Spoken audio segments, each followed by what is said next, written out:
Hello. Hi, brother. To the council too. The page content whose importance I explained. Writer. To the Council, we wrote letters to the Secretary General of the Council of Europe and the Commissioner for Human Rights of the Council of Europe. In this letter, after conveying the current human rights situation in Turkey, we expressed that they should not remain silent in Turkey. We said that there is no independent and impartial judiciary, and despite ECtHR decisions, people are still being detained and arrested for acts that are not defined as crimes in the same law. At this point, we ask them to openly support the Human Rights Academy in Turkey, to voice concerns regarding members of the Hizmet movement being left to a serious civil death, and to communicate with Turkey and even visit Turkey to identify this situation. And especially to exert the necessary pressure on Turkey for the implementation of the EChR decision, because Turkey is obliged to fulfill the obligations of the agreements it has signed. The Council is the place that will ensure this. We express these.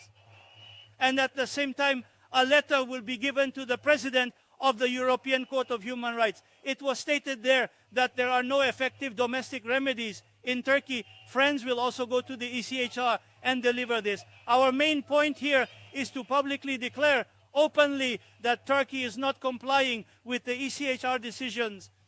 If diplomatic pressure needs to be applied to Turkey at this point, up to condemnation and suspension of its membership, we requested the implementation of sanctions included in international agreements. At the same time, trustee appointments to municipalities in Turkey, the jailing of potential rivals like Imamoglu on fabricated charges, thus equating being an opponent in Turkey with being a terrorist, and this also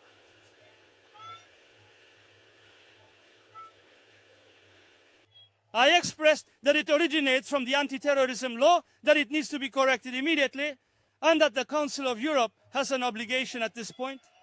Let me ask this. As you mentioned, there are decisions made by the European Court of Human Rights. There are decisions from the United Nations. We see that these decisions are not being implemented. But in addition to not being implemented, especially in the past year, we see more human rights violations, more illegality being shelved in Turkey. As you mentioned, the Ekrem İmamoğlu case, the arrest of political party leaders, which I think was mentioned in the letter.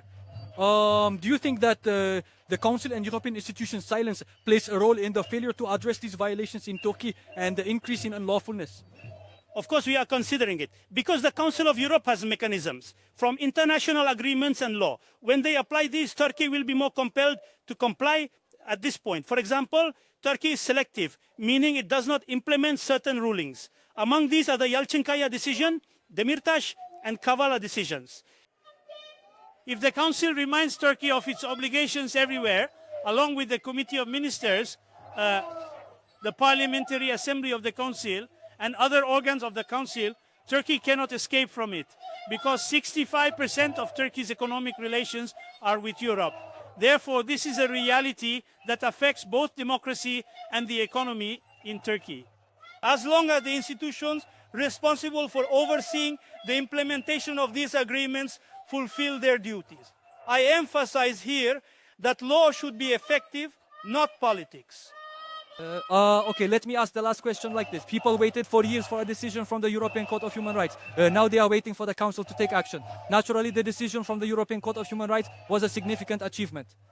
These gains are somehow being achieved, but the process is very long. Actually, in a way, this struggle for rights seems like a marathon. What would you like to say to the demonstrators here? Strasbourg.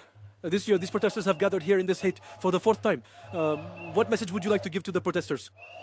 Yes, we inform both the Council and the court authorities that we will come here every year in increasing numbers, and that we will continue to follow these cases and decisions until the law is enforced. The people coming here have come from different countries and cities in Europe to be the voice of the victims, the oppressed and human rights victims in Turkey.